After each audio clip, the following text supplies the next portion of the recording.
Hello everyone, welcome back to another video. This is a chess endgames video, and today we're going to be talking about the king versus the queen checkmate. This occurs a lot, and I guarantee that it will occur a lot of times in your games, whether it be online games or tournament games.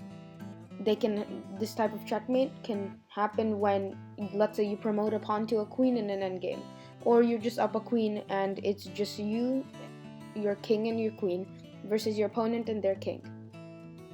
This is just a very important and easy checkmate to learn, so let's just dive right into the video with the checkmate.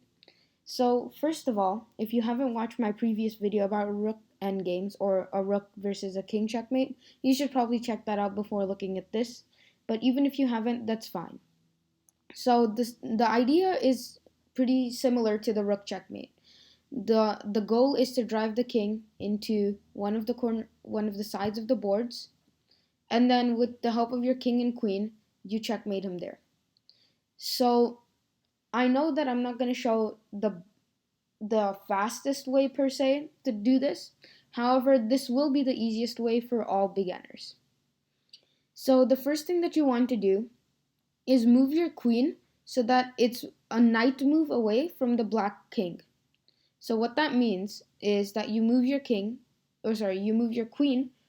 to either one of these squares, because they're all one knight move away from the black king.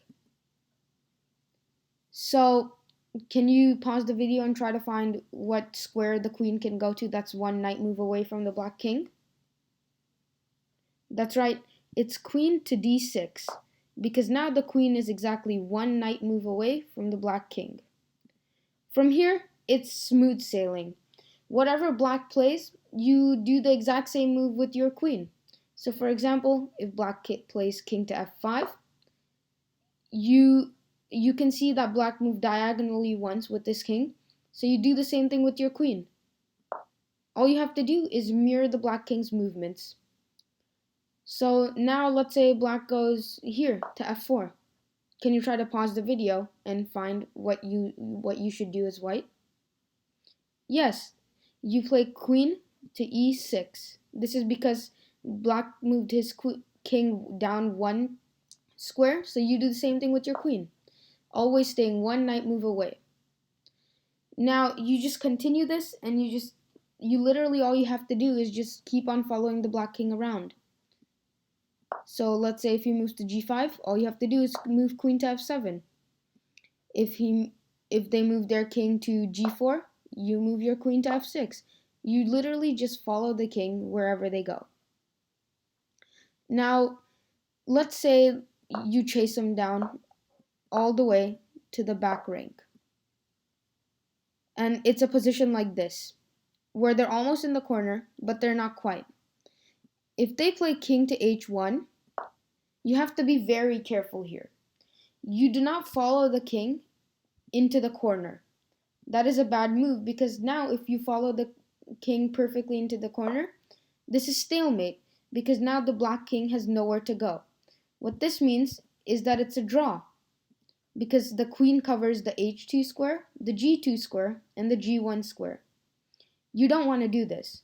So instead of moving queen to g3 when he's in a corner or on any of the sides of the board, you want to trap him in there. And the way to do that is by making your queen control the entire rank that's right next to the edge. And in this case, you have two options. You can either play queen to g4 or queen to g5, because if you play either of those moves, the queen now covers the entire g file, making sure that the black king can't escape past the side of the board. So now black's only move is king to h2. Now, all you have to do is bring your king in and checkmate the black king with the help of the queen. And the way you do that is by moving your king in front of your opponent's king. Now, as you can see, wherever he goes, whether he goes to h3 or to h1, you win. Because if he goes to h1, then it's just checkmate in one. And there's three ways to do this. You could either play queen to g2, and that's checkmate, or you can play queen to g1, and that's checkmate, or you can play queen to h5, and that's also checkmate.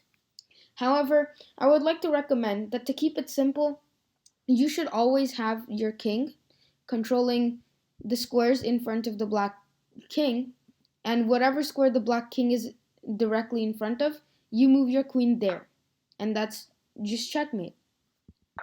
Now let's say he does not go to h1. If he goes to h3, then can you find the move? That's right, it's you move your queen right in front of the black king, where your king is also protecting that square. And it's queen to g3, and that's checkmate, because your king protects your queen, and your queen checks the black king and controls all the squares around him, taking away all of his moves. So that's it, everybody. That's the easiest checkmate in chess. Now, if you need some practice with this or any other checkmate, what I would recommend is you download an engine, let's say on your phone or on your laptop, set up this position, and just see for yourself if you can actually checkmate the engine with a king and a queen. You should be able to do it, and I know you all can. Thank you all for watching. Don't forget to like, subscribe, and if you have any questions, just leave them down in the comment section below. Other than that, have a nice day, and thank you.